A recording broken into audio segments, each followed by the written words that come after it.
Olá! Hoje vamos recuar no tempo, até à Inglaterra do século XIV, para perceber como é que um simples imposto conseguiu levar milhares de pessoas ao limite, dando origem a uma das maiores rebeliões que o país alguma vez viu. É mesmo essa a grande questão. Esta é a história de um momento em que a paciência de todo um povo se esgotou por completo. E o imposto foi a faísca que, literalmente, incendiou o reino. Para entendermos a explosão, primeiro temos de olhar para o que estava a acontecer antes. Pensem na Inglaterra desta época como uma autêntica panela de pressão, e a pressão estava a aumentar, e muito. O primeiro grande fator foi a peste negra. Imaginem só, uma doença terrível que matou quase metade da população. De repente, havia muito menos gente para trabalhar a terra, e isto teve uma consequência inesperada. O trabalho dos sobreviventes passou a ser muito mais raro e, por isso, muito mais valioso. E claro, os camponeses perceberam isto. Começaram a exigir melhores salários, mais liberdade. Afinal, os senhores das terras precisavam deles. Mas a nobreza e o governo não gostaram nada disto e reagiram, criando leis para congelar os salários e proibir os trabalhadores de irem procurar melhores condições noutro sítio. A tensão estava a crescer a olhos vistos. E como se a situação já não estivesse tensa o suficiente, o governo, que precisava de dinheiro para as suas guerras, decidiu criar um novo imposto. Um imposto que ficaria para a história como a gota d'água que fez transbordar o copo. Bem, este não era um imposto qualquer, atenção. Era o chamado poll tax. A regra era simples e brutalmente injusta. Toda a gente, fosse rica ou pobre, tinha de pagar exatamente a mesma quantia. Para um nobre rico, um shilling não era quase nada, mas para um camponês podia ser o dinheiro de semanas de trabalho. Era uma injustiça que todos sentiam na pele.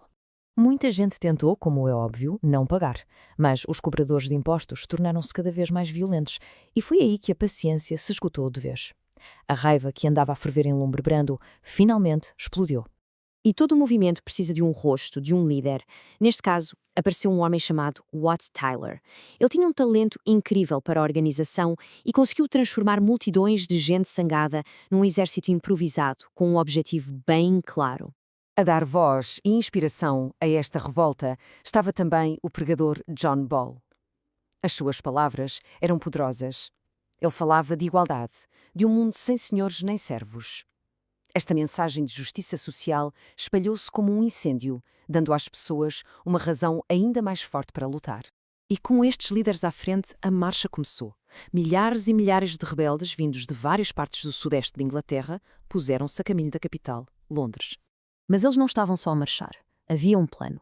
Pelo caminho, queimavam todos os registros de impostos que encontravam. Destruíam os documentos legais que os prendiam à terra, num sistema a que se chamava servidão, que era basicamente trabalho forçado. Também abriram as prisões e, à medida que avançavam, mais e mais gente se juntava a eles. O governo foi apanhado totalmente desprevenido. Foi então que o rei, Ricardo II, que tinha apenas 14 anos, decidiu ir ao encontro dos rebeldes. Imaginem só, com 14 anos, ter de enfrentar uma multidão furiosa. E ali, sob uma pressão enorme, o rei concordou com quase tudo. O fim da servidão, perdão para todos, parecia uma vitória espetacular para os camponeses.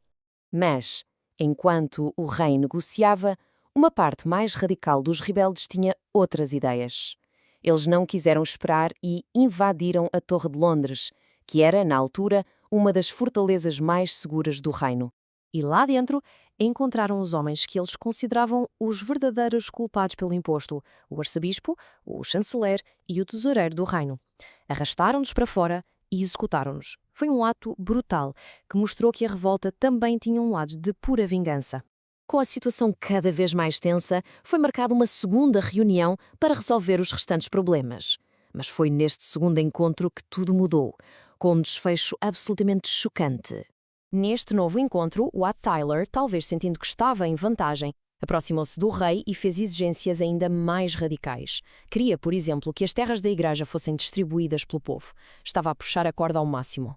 A conversa aqueceu, os ânimos exaltaram-se e, de repente, no meio da confusão, o presidente da Câmara de Londres, que estava ao lado do rei, saca de uma adaga e ataca Wat Tyler, ferindo de morte à frente de toda a gente. Foi o caos. Os rebeldes viram o seu líder cair e não sabiam o que fazer. E é neste momento que o jovem rei Ricardo faz algo incrível. Em vez de fugir, avança a cavalo na direção da multidão confusa e grita: "Eu sou o vosso líder." Com este ato de coragem, conseguiu acalmar a situação e evitar um banho de sangue. Os rebeldes, confiando na palavra do rei, dispersaram. E depois? veio a traição. Assim que se viu livre da ameaça, Ricardo II voltou com a palavra atrás. Rasgou as promessas todas, declarou que as cartas de liberdade não valiam nada e mandou o exército perseguir e castigar brutalmente todos os que participaram na revolta. Olhando para isto, a revolta parece um fracasso total, certo? Os líderes foram mortos, as promessas foram quebradas. Mas na verdade a história é um pouco mais complicada. O impacto a longo prazo foi enorme. Então, o que é que mudou na prática? Bem, para começar, nunca mais nenhum governo se atreveu a lançar um imposto como o poll tax. Além disso, os senhores das terras perceberam que não podiam esticar a corda para sempre. O medo de uma nova rebelião fez com que passassem a tratar melhor os trabalhadores. E o mais importante de tudo, nas décadas seguintes, o velho sistema de servidão foi desaparecendo aos poucos. No fundo, o ponto crucial é este. Mesmo tendo sido derrotada, a revolta mostrou a força que as pessoas comuns podiam ter quando se uniam. Abalou as fundações do poder e deu início a uma mudança lenta, sim, mas que já não podia ser parada. E isto deixa-nos a pensar numa questão muito interessante sobre a história. Será que uma rebelião que parece falhar no momento pode, na verdade, plantar as sementes de uma vitória muito maior no futuro? É algo para refletir.